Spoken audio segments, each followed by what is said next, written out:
So how did we start? How did Michelle and I start? This is what I told you from the beginning. When we were going slow-mo, it was all by accident. Didn't really have a plan. It was just a house would show up. Okay. I'd drive by it.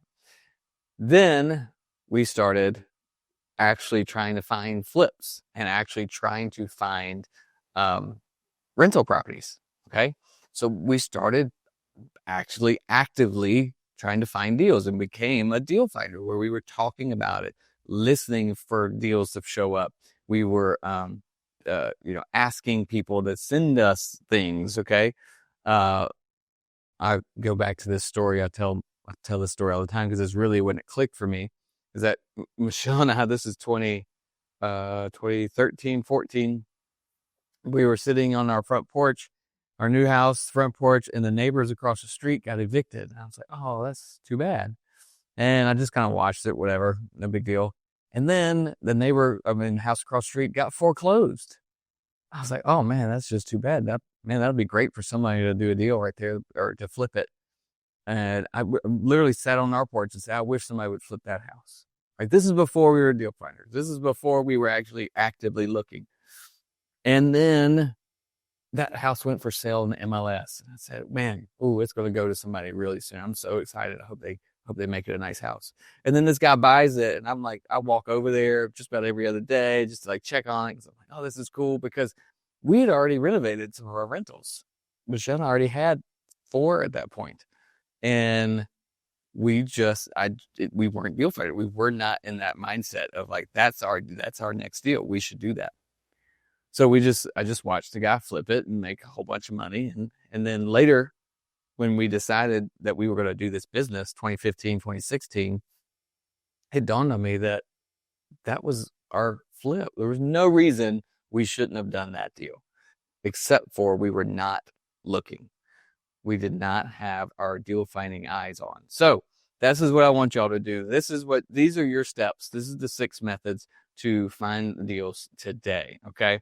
So wholesalers, influencers, driving for dollars, Facebook and social media, agents, networking. Okay. So we're going to talk through all of these, individually, but easy peasy. Take a screenshot of this if you want. This is a really good, just quick start method to go out and get you some deals. Okay.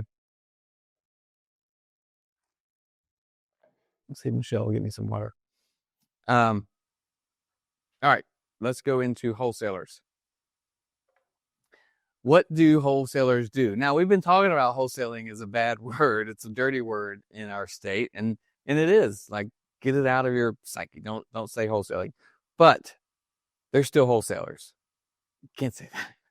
There's still wholesalers out there, and they're still functioning. They're still reaching out and talking to sellers. Why is that? So I don't have time to really dive into that this part today, but the reason wholesalers exist and the reason there's profitable businesses, people are making money, is because they're solving real problems. Wholesalers solve real property owners' problems. If there was another way to do that, and these sellers had access to other resources, then wholesalers would not exist. Okay. So what does that mean? That means the old way, the real estate agent way of, come sign this agreement. I'm going to list it. We're going to see what happens. That just simply doesn't work for everybody. Columbia Cash Home Buyers, this is our home buying business, and I got the mission statement, exists to create efficient solutions for property owners who find traditional sales methods challenging or undesirable. It is literally what wholesalers are for. It's because the property owners, the sellers, they don't want to use the other way of selling. And the pawn shop analogy, they're willing to trade a little equity for the convenience, the speed, the kind of like the I don't know the word I'm looking for, but not having the whole world know about it, right? The privacy of it. So that's why wholesalers exist, and they are still there today. They're still reaching sellers, and the sellers are still saying, yes, I will sell my house at a discount. Okay. So what can you do as a deal finder? Partner up, get a hold of these wholesalers, get a hold of these people that are still talking to sellers, right? Connect, build some business relationships. All right, how are you going to find them? Well, their signs are all over the place. Go to the websites, look online, look for We Buy Houses in your city. Those are your traditional wholesalers. Like, their websites are still there, even though they may have changed the business method. They're still there, right? So reach out, get connected, go to meetups, go to our events. There's people there that are doing this business as a deal finder. They are going and talking to sellers and getting discounts. Okay. So here's your action step. I made some action steps for each one of these, and they're kind of baby action steps. I'd like to see some overachievers. Okay. So let me know if you're an overachiever. I actually went through some of these last week as a brief kind of precursor to today. And some of you may have done it. Let me know in the chat if you watched last week and you already did these action steps. I would love to hear it and hear how it went. All right. So share it with us if you did. All right. Influencers. Who knows who knows what I'm talking about? Influencers. I know y'all have heard that term before. I'll let you put that in the chat. I'm not talking about social media influencers. I'm not talking about the people that are like modeling clothes and say, hey, click below and buy this, right? Not those influencers. What we're talking about are the influencers in property owners' decisions, lives, process, right? If there's probate or whatever, attorneys and stuff like that. So what does that mean? So if there's someone, typically we get discounts from distressed properties, property needs a lot of work, or distressed sellers, right? And it could be they're distressed because of a life situation or a change in job situation, like that kind of thing, right? It could be a financial situation like bankruptcy or whatever. So there's distressed property and distressed sellers.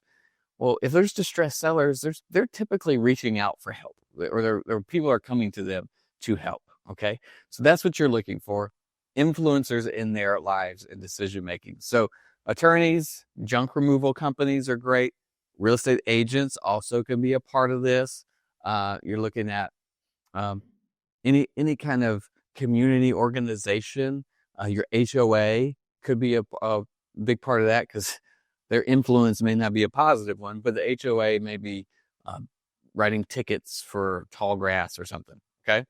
So identify 2 local influencers. Identify 2 people that are supporting or helping property owners that are in distress.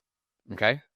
Those are going to be very, very helpful, because if it's someone you know, like you have a relationship with someone who's working with someone else, then that relationship can help bridge the gap. Okay. And you can at least tell the property owner, the seller, I am an option for you. Did you know that you could sell this house for cash today? Did you know that you could sell it and close it in 30 days? You don't have to wait for the MLS or some buyer to come along. Okay. So just do that, and you'll be surprised at how many people are actually working with distressed properties right now. And you can think about another one I didn't mention is emergency services like flood, fire, water, those people. All right. So driving for dollars is the D of the wide fan method. Driving for dollars is still alive and well, you guys. We still do it today. I still have the app always open. Michelle's always like, hey, hit that one. Or I'm driving, or she's driving and I'm hitting them as we're going. This is how we've got some of our best deals. Our best rental properties all came from driving for dollars right now. Okay. So here's the thing. And let me just give you the brief overview of how to do this. Okay. Get in your car, or you could walk for dollars. The house across the street from us, we saw it. We were walking and we could have seen it. So walk your neighborhood, but then get in your car and go pick a neighborhood and drive through it. Now, the whole neighborhood is like torn up. Everything's missing a roof, or all the grass is tall. It's probably not the best neighborhood unless you're going to buy it all. So go find a neighborhood that's pretty decent. Okay. Most of the houses are in pretty decent shape. And then look for the one that stands out as in it's in worse shape than the rest. Okay. So tall grass, driveway that's not been used. So if there's pine straw or leaves that haven't been crushed, right? One thing that I remember driving for dollars one time, and there was a phone book still on the front porch, and this was years ago. Obviously, I don't know if they do phone books anymore, but they typically would come out in February, and this was like October, right? So I knew that was a good driving for dollars. I knew that property was probably vacant, or if that wasn't vacant, they certainly weren't taking care of it and cleaning up the yard. Okay, so those things you're looking for. Another super good tip. Y'all can write this down. Maybe I'll patent it, put it on a t-shirt. Drive around on trash day. If you're going on trash day and every trash can's out except for this one house, that house might be vacant. Or they could be on vacation, but it might be vacant. So take a look, and if that house, that trash can's not out there and the house looks like it's needs grass cut, the shutters are falling, tarp on the roof, bam, you've got one. Okay, that's a good property to say. Again, we're looking for distressed sellers or distressed properties. That's a distressed property. Okay. So pick one neighborhood this week. Come on, we got what this weekend is, 2 days away. Go drive a neighborhood. Pick a decent sized neighborhood. And how are you going to do that? People are going to ask, how do I pick a neighborhood? Y'all just get on Google Maps and zoom out. Look at you can tell neighborhoods, right? You can tell what it looks like, and go ride it. Okay. All right, the F, Facebook and other social media. So what do you do? How do you do that? How is this going to help you find a good deal? How are you going to find discounts here? Well, this is not you. We talked about going into Facebook groups. This is using your own social media to tell your story of what you're doing, who you are, and what you're looking for. And then how can people reach out? Like, what should they do if they see a property that might fit your needs? So,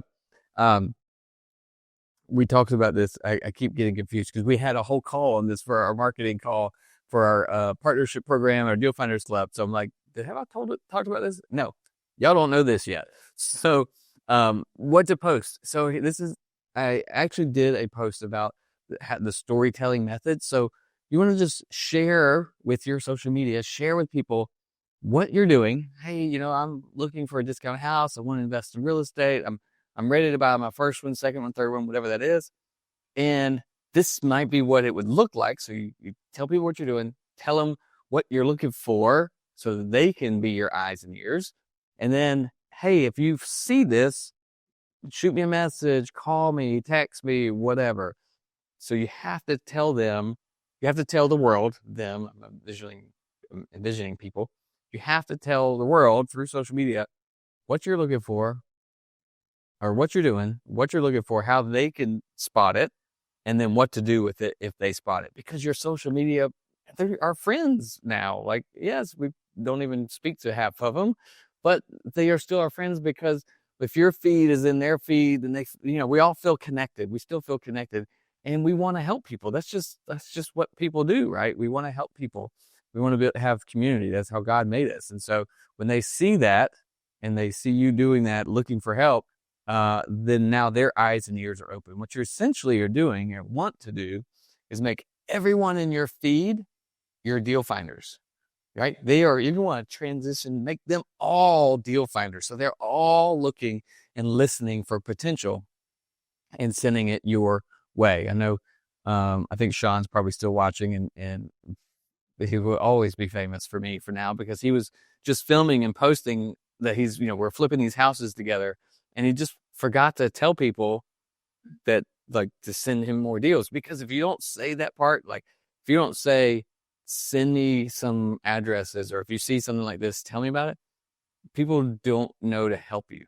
It doesn't become a community. They're not going to try to help you. They're just watching for entertainment. But when you ask for the help, we get compelled to help. Okay. All right. So what's your action step? Oh, and how often to post? Y'all, post it all the time. If you're watching this, if I've shown up in your feed, I'm sorry. You'll see my face twice a day at least. But it's crazy, because there might be 100 people that see it, right? There's 300 million people in this world. There are 500,000 in this city alone. Like, nobody sees it, right? Nobody sees it. So you can't post too much. All right. Just post it. Okay. Create your first looking for properties post today. How will you do that, y'all? You can do it however use you. Be you. Don't look at me, my post, and copy me. Be you, right? That's what makes it authentic. That's how people are going to help you. Okay, so just go stand in front of your house, a trash can. I don't care what you stand in front of. Just have something and just tell people what you're doing and what you're looking for and how they can find you. Okay. Did you have a question? Was there a question? Okay.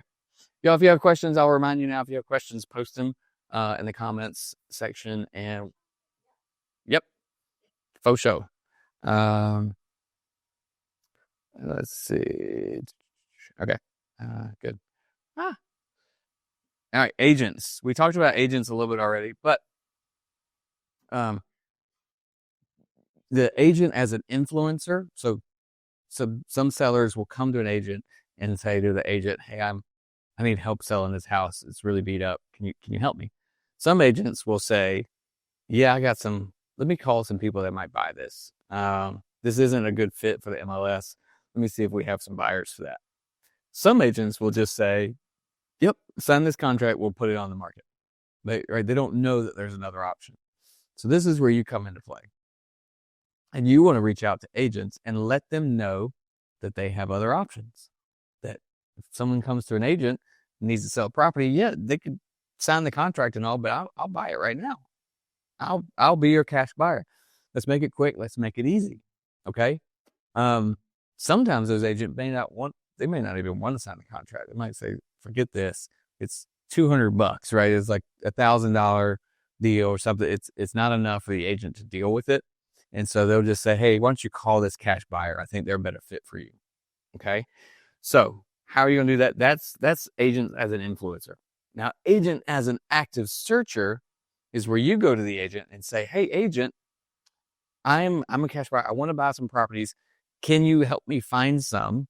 And that agent becomes your active researcher and searcher for the MLS deals, for things like off market that they have in their maybe their sphere of influence. Other investors come to them to sell stuff. So that's your active searcher agent. That's how we made most of our deals in the very beginning. We're agent active searchers. Okay. So you're going to say to that agent, "Hey, look, if you bring me a deal, I'm going to buy it from you. We're going to pay the commission, whatever your commission is on that deal. And if I'm flipping it, active agent, I'll let you list it again. Okay. I'd love for you to list it for us when we sell." Okay.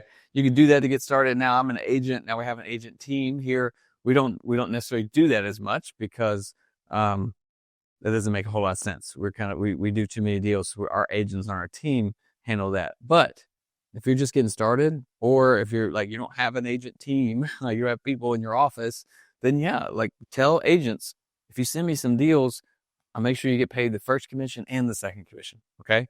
That's how you get agents out there actively looking for you, sending you good deals. All right. All right. So what's your next step? Connect with investor-friendly agents. Actually, there might be some listening to this right now. I know Amber is listening right now. She's an investor-friendly agent in our office. We have Rochelle and Julian are the other ones. I think Julian's on here. So those are two for sure that are on active investor agents that can find stuff for you and send it your way. All right. And the final letter for our why fan method of getting deals today is networking. Okay. Again, when we first started, I was in hospitality, Michelle was in insurance. We did networking in those two businesses. I didn't talk about real estate at all because I was a hotel manager and that was just where we were. Okay. I just realized I forgot to put something in this, but I'll come back. So we were active in our business, in our industry, and we networked there. But as I began to transition and Michelle began to transition, that's when we started the deal finders, the meetups. As we said, we need to connect and network with other investors that can help us do deals or help us evaluate deals and maybe do deals together. So we did that from about 2017. We knew we were kind of moving our way out. And so that has become huge. And people in our current community and the deal finders locally are still doing deals together from across the room, in the room, through our Facebook group. Just getting connected with other investors that are doing deals is going to help you find deals, because the reality is, and just like how we kind of got going down the wholesale route, is some investors will have a deal that they don't want to do. We had a coffee and cash flow meeting here 2 weeks ago, and that there was 10 of us in here, and one of the investors had a deal. He just didn't want to buy it. Wasn't going to close on it. It's like, you know what, this is the deal, but I'm too busy. Do you want to, does somebody in here want to buy it, right? Does somebody else want to take this instead? We'll partner up on it. We'll do the deal together. Okay. You can do that right now. Actually, he may have already owned it. He did already own it. So anyway, so you can make connections today. Find people that are doing the business and make connections. What's the best way to do that? Join the group. If you're not coming to our events, come to our events. Get in the Facebook group. Talk in the Facebook group. Okay. We have a small group coaching program, right? You can join a smaller group coaching program, get some really in-depth and specific training and discussions. Okay. There's other meetup groups. There's other groups around our town and your town or online. So do that. So that's what your action step is, to at least join one. Man, I would say join 2 or 3. You can do that pretty quick. Okay. All right, real quick.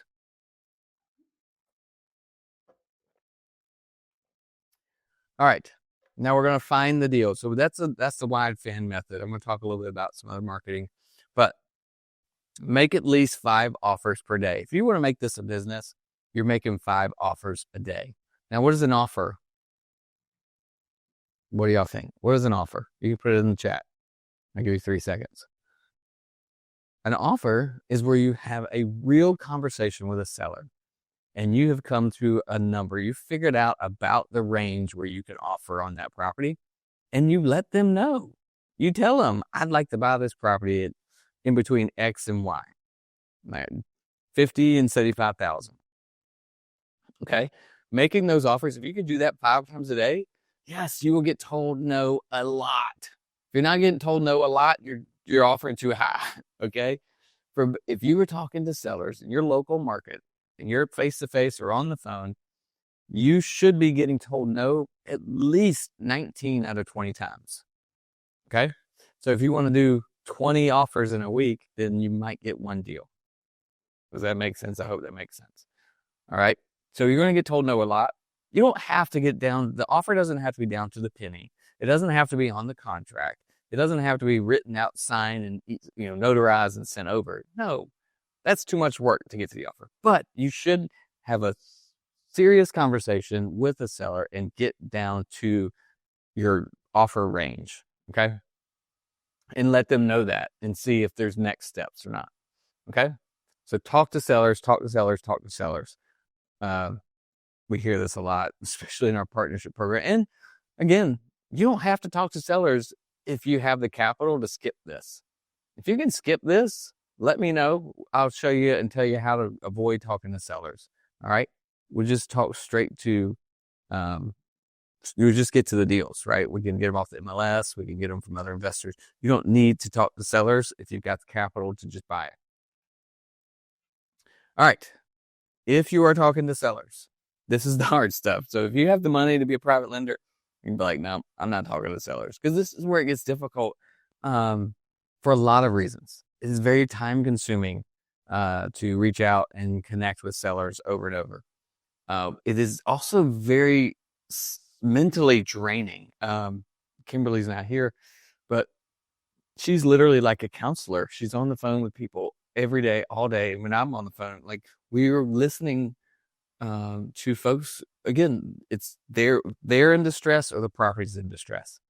And the reason the reason they're calling us is because they just need help and to get out of this.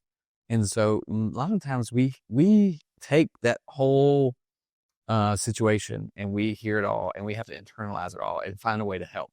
All right. So it is draining, but we have to be empathetic. We have to understand where they're coming from. But we also have to know that sometimes these situations get so bad because the seller has not made a decision to move on to sell, or they didn't know they had an option to sell. So now we're here to help solve that problem. Part of our problem solving process is making sure we get them to make a decision. So it may not be a yes or no. They may say, no, I don't want to sell. That's fine, but they've made a decision. So we have to be empathetic. We get them talking through open-ended questions like, tell me about the house, tell me about the situation. Are you from here? Those type of things. Build some rapport. And then, understanding again, just kind of what the weight of some of the gravity of some of these situations are. You cannot be on the phone with a seller who's going through these situations, this issue, and just be thinking, oh, this is dollars. I'm going to make money. I'm going to make profit. You guys, you can't do that because they will tell that immediately and they will not work with you. And ultimately, you're not going to help them. Okay. So you got to understand where they're coming from, get the conversation flowing, and then see if you can get to making those offers. All right. This is what you have to get every time you're on the phone. Every time. Contact info. You do not want to get off the phone and not know their phone number, right? Or their email address, how they want to be contacted. All right. You got to know the property, of course, the condition of the property, the asking price, and the motivation.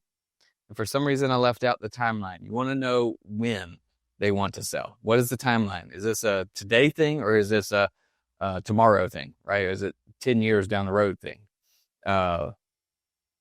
Just the one that the house that our team went to today, it's a yesterday thing. It should have sold already. It's got an ex-boyfriend living in it or something. The house is getting trashed more and more every day, right? That's a tomorrow. That was a yesterday thing, right? So it's like that now. We were at, I did a call with a seller yesterday where it's actually like a 45 days from now thing. We got to do a couple of things. We're ready, but we got to do a few things. So it's not like have to be today, but soon, right? So understand that timeline. And we do have, we have our script. It's on that page that I gave you earlier, the QR code. So it's dealfindersclub.com/resources. This script, basically, it just helps you go through in our number one goal for talking to sellers or property owners is not to convince them to sell. You can't convince people. You're not going to twist their arm or trick them to sell. But the number one goal is to figure out what's really going on, what's the situation, what's the timeline, and do I have capacity to help you in this situation? Okay. So that's what our script is there to help you get through that. Because if we don't follow the script, essentially you end up on the phone and you just talk for hours and you got nowhere. You don't have anything. You don't know property issues. You don't know the timeline. You don't know anything. Okay. So that's why we have the script to follow along. A lot of people talk about negotiation. Like, hey, I need help negotiating these deals. I need to learn negotiation tricks and tips and stuff like that. And yeah, we do talk about like negotiation strategies in our small group, in our Deal Finders Club group, and as well as with our partners. But most of our negotiation, you guys, is normally like with agents and stuff. We don't really go back and forth. We're not negotiating in the traditional term with sellers. It's a bad feel. It's a bad look, right? We don't go and say, oh, I'm going to offer them super low and then try to meet them in the middle. No, it's more about trying to find the seller's needs. Right? If their needs are here and your needs are here, is there something in the middle where we can both give a little and we can end up making a transaction work? Right? You can't negotiate to that because ultimately, if you're not solving their needs, they're just not going to sell. Right? I hope that makes sense. You can't trick them into selling. All right. They're just going to, by the time they get to the closing table, they're going to say, nope, never mind. I don't know what I was thinking. I can't bring $10,000 to closing table. You need to pay me more. No, but you remember we negotiated. Well, no, doesn't matter. I'm not selling it. All right. So you got to find that common ground. One of the big things that we use to get this, to get the sellers to open up a little bit is that mirror technique. This is just a basic kind of, you should do this anywhere you are, anybody you're talking to. It's just a good technique to connect with people. So mirroring is done in two different ways. You can use this. Mirroring up, if they're talking really fast, then you talk really fast. If they're talking slow, you talk slow. If they're sitting down, you sit down, right? So physically, like mirroring. The other piece, the other way to use mirroring is actually repeating some of the words that they say, so that it encourages them to open up and tell more. So, for instance, if I was a seller and I said, I'd like to sell this house tomorrow. And then if you're the deal finder, you would say, oh, sell the house tomorrow? You just say it with a question mark. And all that does is it encourages them to give you more details to the statement they just said. And then again, that goes back to just trying to figure out what the real need is. Okay. So if you can figure that need out, it'll help you get the deal done. All right. Ultimately, you got to make the offer. You got to make those offers. If you can't get down to the penny because you need some help, you need somebody in our group, you need to come, look at the numbers for you. Just make that range and try to move through that. All right. Or, this is what I was talking about earlier. Instead of talking to all the sellers and trying to get to the bottom, and these conversations are hours. Okay, talking with sellers and trying to get to the bottom of what the real issues are and the needs, they're hours long. Or you can do it the easy way and rely on your professionals, which is what is way better. Some of the deals, some of our deal partners are in there watching right now, and these are the deal partner deals. Okay, and this is where professionals are bringing them to us, right? Typically, I don't think we talk to any sellers, our deal partners, us as the flippers. We didn't talk to the sellers. We either had our home buying team do it, or we bought these from the MLS or from some other deal finder, or an off-market deal, something like that. Okay. Thanks for listening to the REI Deal Finders podcast. You can find out more and apply to be a part of the REI Deal Finder community at reidealfinders.club.